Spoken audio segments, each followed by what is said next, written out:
আসসালামু আলাইকুম ভাই বোনেরা, আপনারা কেমন আছেন? আশা করি আল্লাহর রহমতে ভালো আছেন। আমরাও ভালো আছি। দেখুন, আজকে আমরা 2 রকমের মাছ দিয়ে ঢেঁড়স রান্না করব। আমরা ঢেঁড়সগুলো সুন্দর করে কেটে নিয়েছি। দেখুন, ছোট ছোট ঢেঁড়স। এখন আমরা মাছও ভাজি করে নিয়েছি লবণ হলুদ দিয়ে। এখন ওই মাছ ভাজা তেলের মধ্যে আমরা পেঁয়াজ কাঁচামরিচ দিয়ে দিয়েছি, একটু রসুন বাটা দিয়েছি, একদম অল্প মশলায় আপনাদের সাথে ঢেঁড়স রান্না করে দেখাবো। একটু হলুদ দিয়েছি, হাফ চামচ হলুদ দিয়েছি, হাফ চামচ লবণ দিয়েছি। এখন আমরা ঢেঁড়সগুলো মশলার মধ্যে ভাজবো। দেখুন কিভাবে রান্নাটা করি। এখন মশলার মাঝে একদম সুন্দর মতো 5 মিনিট আমরা এই ঢেঁড়সগুলো এইভাবে ভাজবো।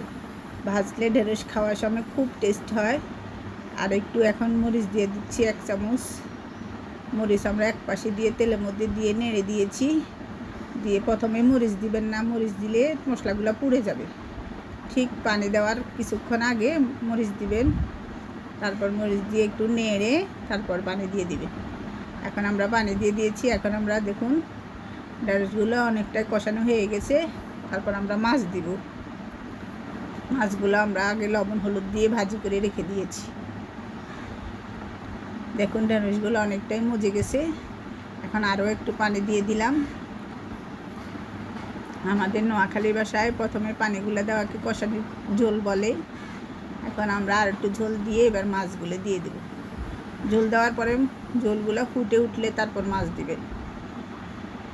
একটা 4-5টা তেলাপিয়া মাছ আর একটা শর্টপুঁটি মাছ। দেখুন অনেকটাই হয়ে গেছে। আমরা এখন নামিয়ে নেব। মাছগুলো একটু উল্টে পাল্টে দিচ্ছি। দেখুন তেল বেশি উঠেছে। এভাবে আপনারা ঢেঁড়স রান্না করে খেয়ে দেখবেন, খুব মজা হয়। আপনারা চাইলে 1 পদের মাছ দিয়েও রান্নাতে পারেন। আর আমি একটু ধনেপাতা দিয়ে দিলাম। এটাকে বিলাতি ধনেপাতা বলে। আপনারা কি নাম বলেন আমাকে কমেন্ট করে জানাবেন। এখন আমরা খাবো। বিসমিল্লাহির রহমানির রহিম। খুব মজা হয়েছে। এভাবে আপনারা রান্না করে খাবেন আর আমাকে কমেন্ট করে জানাবেন। আজ এ পর্যন্ত। আল্লাহ হাফেজ। আমাদের চ্যানেলটা সাবস্ক্রাইব করে দিবেন, লাইক করে দিবেন, শেয়ার করে দিবেন।